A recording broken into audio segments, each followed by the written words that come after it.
Bardella, you've worked on committees like this. If you want it to be a serious investigation, generally you keep your head down, you talk to witnesses, you issue the subpoenas, you file a report.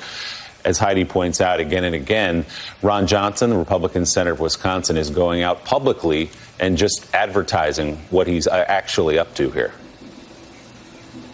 Yeah, well, I mean, Ron Johnson, much like has been the pattern for Republicans and Donald Trump during this period of time, they're saying the quiet part out loud. This is Benghazi all over again. Republicans using the strings of power to try to go after the political adversaries. It doesn't matter what the truth is. It doesn't matter what the facts are. They're just hoping that the mere appearance of impropriety, the mere accusation of corruption and unethical conduct is enough to drag down the Joe Biden presidential campaign. And it's outright treasonous, frankly, that a member of the United States Senate would traffic in Russian propaganda to target an American presidential candidate, using the levers of power to do it.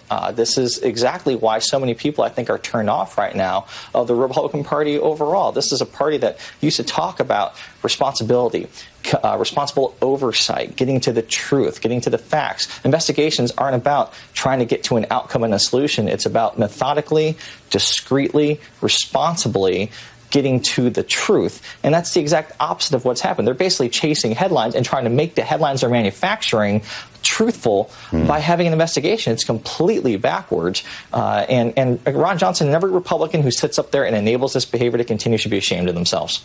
Kurt, Aaron Haynes has a question for you. Aaron?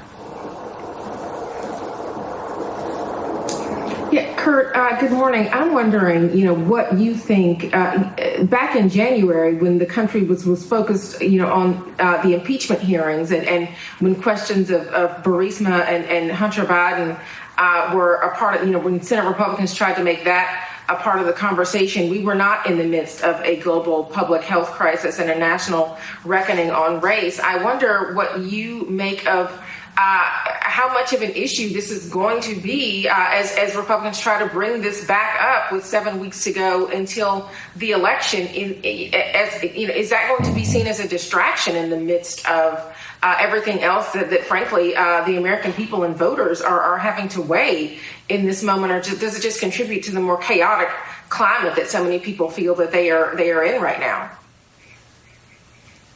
Aaron, I think it just illustrates how desperate and how out of touch the Republican Party has become with mainstream America. The idea that during a pandemic, 200,000 Americans now almost dead, no end in sight, the president openly contradicting his own CDC, tampering with different processes, trying to limit the scope of information that's coming out for political purposes. I mean, if Ron Johnson and the Homeland Security Committee want to investigate something, Donald Trump is giving us ample fodder every day of things to investigate and pursue that are directly affecting the American people's livelihood right now in real time. And the fact that they're not doing that and instead engaging in these witch hunts, and this is basically taxpayer finance opposition research for a political campaign. And I don't think the American people are interested in that right now, particularly when their unemployment benefits have run out. Their health care is in question. Their premiums are going up. And they don't know if they can send their kids to school safely, go to work safely, do anything safely. And this is what Republicans want to spend their time and oxygen talking about. It looks desperate and out of touch.